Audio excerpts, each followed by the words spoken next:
आज के इस कार्यक्रम में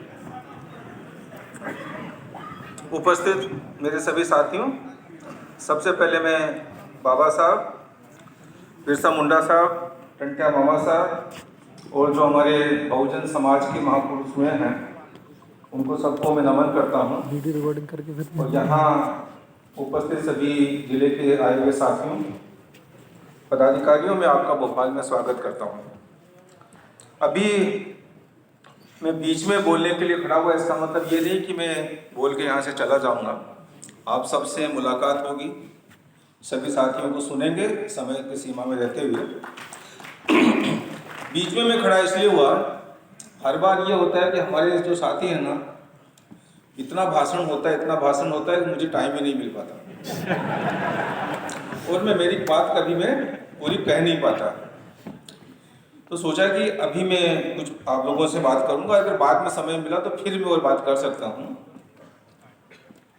अभी मेरे जो साथियों ने विस्तार से आगे जो योजनाएं हैं उसके बारे में जानकारी दी है, और ये सही है कि पिछले दो ढाई सालों से, चाहे कोरोना के कारण हो या और कोई कारण हो, हमारे संगठन की जो गतिविधियां हैं वो कमज़ोर हुई हैं।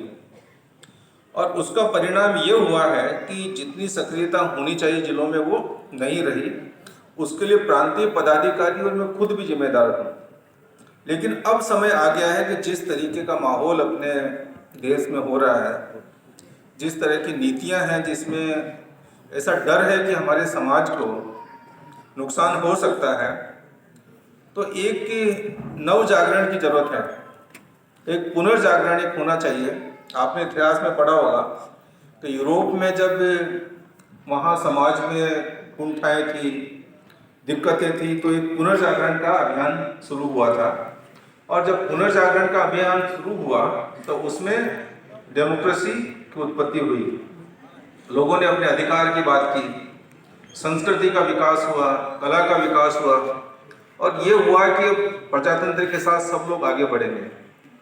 मुझे लगता है वही समय अब अनुसूचित जाति, जनजाति और बहुजन के साथियों के लिए आ चुका है कि हम अधिकारों को बचा के रखें, कैसे समाज में हम एक पुनर्जागरण शुरू करें, उस पर मंथन शुरू होना चाहिए। इस तरह की जो बैठकें हैं, जैसे आज यहाँ मीटिंग हो रही है, आगे भी हम लोग जिलों में मीटिंग करेंगे, धरना आंदोलन करेंगे, और 26 फरवरी को फिर हम एक मीटिंग करेंगे, प्रांतीय सम्मेलन होगा। ये एक क्षणिक घटनाएं हैं। 3 घटनाओं से समाज बदल नहीं सकता कि हम ये सोच लें कि 3 दिन मेहनत कर लेंगे और हमारा समाज बदल जाएगा या समाज को अधिकार प्राप्त हो जाएंगे। ये 3 दिन में संभव नहीं है।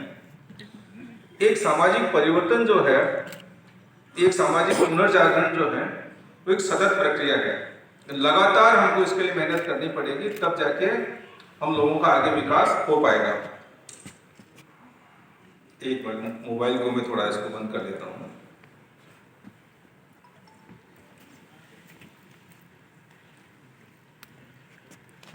तो मैं बात कर रहा था कि सतत काम करने की। तो देखिए, यहाँ आज जो हम यहाँ पर बैठे हुए हैं, और क्या ये कल्पना करेंगे कि आज के 70 साल पहले ये संभव था? नहीं था।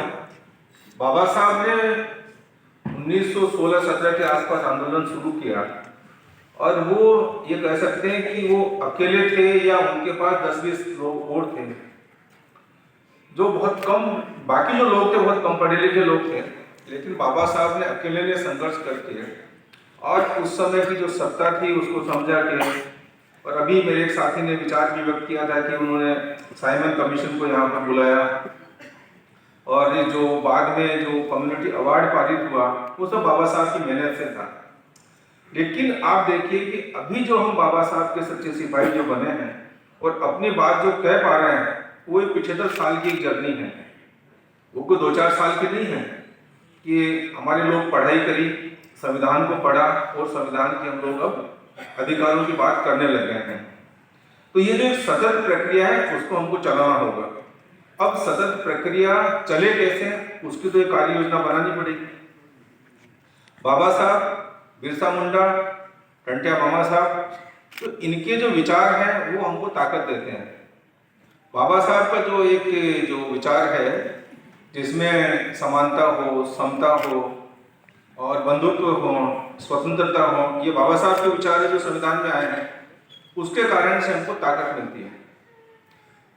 ऐसी ताकत हमको पेरियार साहब से मिलती है साउथ में।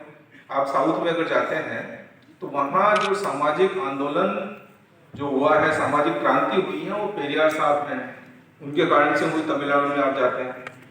ऐसे ही अगर हम देखते हैं जो हमारे जो अन्य सामाजिक संत हैं, कबीरदास जी को हम लोग पढ़ते हैं, रविदास जी को हम पढ़ते हैं, तुकाराम जी को हम पढ़ते हैं, और ये जितने भी हमारे महापुरुष हैं ये सब समानता और समता की बात करते हैं।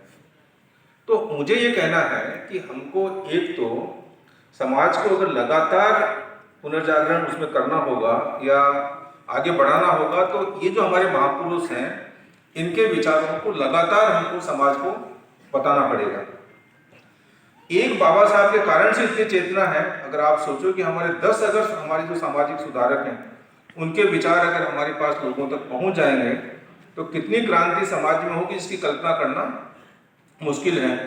तो मैं हर बार ये बोलता हूँ कि हमको अगर समाज में जागरूकता लानी है तो हम ये कार्य योजना हर जिला बनाएं कि बाबा साहब हर घर तक कैसे पहुंचे।